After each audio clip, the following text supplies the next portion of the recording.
Hello everyone, welcome to my channel maths with doctor Princy Gupta. Last class में हमने कुछ theory of equations पे question किए थे, तो चलो आगे देखते हैं। नेक्स्ट क्वेश्चन है हमारे पास, if 2 power n minus 15 is equal to x square, then n की वैल्यू बतानी है हमें। हमारे पास 4 ऑप्शन गिवन है। जब इस टाइप से हमारे पास ऑप्शन गिवन हो तो हम या तो ऑप्शन वाली वैल्यूज़ भी पुट करके देख सकते हैं। अब ये हमारे से ज़्यादा बड़ी वैल्यू पूछेगा नहीं n की, तो 2 पावर n माइनस 15 हमारे पास एक्स स्क्वायर के इक्वल है, तो हम n की सारी वैल्यूज़ पुट करके देख सकते हैं 1 से स्टार्ट करके। अभी देखो 2 पावर n है माइनस 15 एक बड़ा नंबर हो गया। n की वैल्यू 1 पुट करने पे भी 2 माइनस 15 नेगेटिव आएगा, 2 पुट करेंगे तो 4 माइनस 15 नेगेटिव आएगा, 3 पुट करेंगे तो हमारे पास फिर 8 माइनस 15 नेगेटिव आएगा। तो n is equal to 4 put करेंगे तो हमारे पास क्या आएगा 16 माइनस 15, वो किसके इक्वल हो गया 1 के, और 1 का स्क्वायर होता है, तो हमारे पास ये एक परफेक्ट स्क्वायर आ गया जब हम n की वैल्यू को पुट कर रहे हैं 4। तो उसके बाद n इज इक्वल टू 5। अब हमारे पास दो ऑप्शन बच गए b और d, क्योंकि a में तो हमारे पास 2 तो आया नहीं, तो बी डी में से या तो n इज इक्वल टू 6 होगा या n इज इक्वल टू 8 होगा। n is equal to 5 put कर रहे हैं तो भी ये एक परफेक्ट स्क्वायर नहीं बन रहा। n is equal to 6 put कर रहे हैं तो हमारे पास क्या आ जाएगा 64 माइनस 15, ये किसके इक्वल आ गया 49 हमारे पास 7 का स्क्वायर, एक परफेक्ट स्क्वायर आ गया। इसके अंदर x इज इक्वल टू 7 हो गया, तो ये एक परफेक्ट स्क्वायर आने से n is equal to 4 value है या n इज इक्वल टू 6 है, तो इसका आंसर आ गया ऑप्शन बी।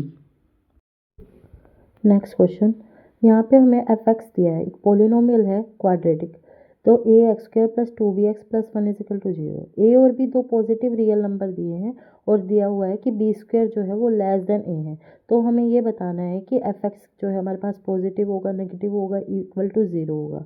तो अब देखो ए और बी हमारे पास पॉजिटिव रियल नंबर गिवन है, तो यानी कि ए भी हमारे पास ग्रेटर देन 0 है और बी भी ग्रेटर देन 0 है, ए ग्रेटर देन 0 और एंड बी ग्रेटर देन 0। तो दोनों की वैल्यू हमारे पास ग्रेटर देन 0 दी हुई है। और क्या गिवन है हमारे पास, गिवन इक्वेशन क्या है, a x square plus b x plus c is equal to 0। Discriminant क्या आएगा हमारे पास, अब इक्वेशन हमारे पास क्या गिवन है, a x square plus 2bx plus 1 is equal to 0। तो a x square plus b x plus c is equal to 0 होता है, तो उसका डिस्क्रिमिनेंट होता है, डी की वैल्यू होती है बी स्क्वायर माइनस 4ac। यहाँ पर बी की जगह हमारे पास 2b गिवन है और सी की जगह हमारे पास 1 गिवन है, तो सी यहाँ पर 1 गिवन है, तो बी स्क्वायर माइनस ए सी यानी कि सी की वैल्यू 1 पुट कर देंगे तो यहाँ हमारे पास क्या आ गया 4 बी स्क्वायर माइनस ए। अभी क्या है गिवन है b square is less than a, b square less than a होने का मतलब है डिस्क्रिमिनेंट हमारे पास लेस देन 0 हो गया, और ये डिस्क्रिमिनेंट की वैल्यू हमारे पास लेस देन 0 आ गई, और इक्वेशन के अंदर ए हमारे पास ग्रेटर देन 0 गिवन है, ए और बी दोनों पॉजिटिव रियल नंबर गिवन है। तो सेकंड ऑर्डर क्वाड्रेटिक इक्वेशन हो हमारे पास और डिस्क्रिमिनेंट 0 हो तो उसके अंदर कोई भी रियल रूट नहीं होता, और a greater than 0 means x square का कोफिशिएंट ग्रेटर देन 0 हो और डी हमारे पास लेस देन 0 हो, a greater than 0 and d less than 0 equation के अंदर। तो अब हमारे पास क्या आ जाएगा, इसके अंदर आ जाएगा कि एफ एक्स जो है वो हमेशा ग्रेटर देन 0 होता है। क्यों, क्योंकि हम अगर ग्राफ के थ्रू भी देखते हैं तो हमारे पास इस तरह का ग्राफ आएगा जो एक्स एक्सिस को कभी कट ही नहीं करेगा, क्योंकि उसके पास रियल रूट ही नहीं है, तो वो हमेशा ग्रेटर देन 0 यानी कि वाई की वैल्यू हमेशा पॉजिटिव ही होगी। तो ये इसका आंसर आ जाएगा b, f x greater than 0। Next question है, if the difference of the roots between of the equation is 1, एक क्वाड्रेटिक इक्वेशन गिवन है x square plus p x plus 12 is equal to 0, उसके 4 root given है। अब इसके अंदर क्या given है कि अब हमारे पास क्वाड्रेटिक इक्वेशन है, उसके दो ही रूट होंगे, हमने वो मान लिया कि अल्फा और बीटा दो रूट है, alpha and beta are the roots of the given equation. तो अब इसके दो रूट अल्फा और बीटा हो गए और इनका डिफरेंस हमें क्या गिवन है, वो 1 गिवन है, तो यानी कि अल्फा माइनस बीटा वो 1 गिवन है, और जबकि हमारे पास सम ऑफ रूट और प्रोडक्ट ऑफ रूट निकाल सकते हैं इक्वेशन से, तो alpha plus beta minus p के इक्वल, अल्फा डॉट बीटा 12 के इक्वल, और alpha minus beta 1 is equal to 1 वो गिवन है। तो इन दोनों को ऐड कर देंगे इक्वेशन को, तो 2 alpha is equal to -p+1, alpha की वैल्यू -p+1/2। इन दो इक्वेशन को सबट्रैक्ट करेंगे तो अल्फा कैंसिल आउट हो जाएगा और बीटा की वैल्यू आ जाएगी -p-1/2। अब हमारे पास अल्फा की वैल्यू आ गई, बीटा की वैल्यू आ गई, और हमें से पूछ क्या रहा है, पी की वैल्यू। अब हमने प्लस वाली वैल्यू यूज़ कर ली, alpha plus beta, alpha minus beta use करके अल्फा बीटा की वैल्यू पी के अंदर निकाल दी। तो अब हमारे पास इक्वेशन क्या गिवन है, alpha beta is equal to 12। तो अल्फा की वैल्यू पुट कर दी, बीटा की वैल्यू पुट कर दी। यहाँ से क्या आ गया, p² - 1 is equal to 48। p² की वैल्यू आ गई 49। तो यहाँ से p की वैल्यू क्या आ जाएगी हमारे पास, +-7। तो इसका मतलब आंसर क्या हो गया हमारे पास, ऑप्शन ए। ठीक है, नेक्स्ट क्वेश्चन है, if the two roots of the equation x³ - 5x² - 16x + 80 is equal to 0 are 4 and -4। Third root बताना है। बिल्कुल सिंपल सा क्वेश्चन है हमारे पास। एक इक्वेशन गिवन है क्यूबिक इक्वेशन है, तो इसके 3 रूट पाएंगे, अल्फा बीटा गामा। मान लिया इसके 3 रूट है, ये इक्वेशन गिवन होगी। टोटल नंबर ऑफ रूट्स कितने हो गए, 3।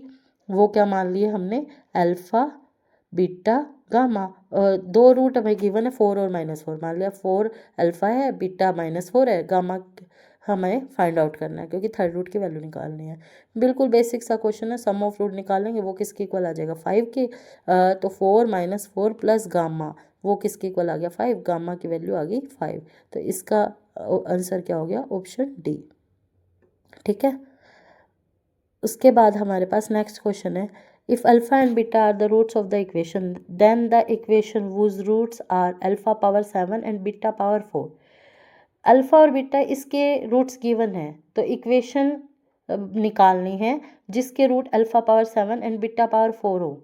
तो अभी देखो x² + x+1 is equal to 0, ये किस क्यूब रूट ऑफ यूनिटी के x³ - 1 इज इक्वल टू 0 को सोल्व करते हैं, तो x - 1 × x² + x+1।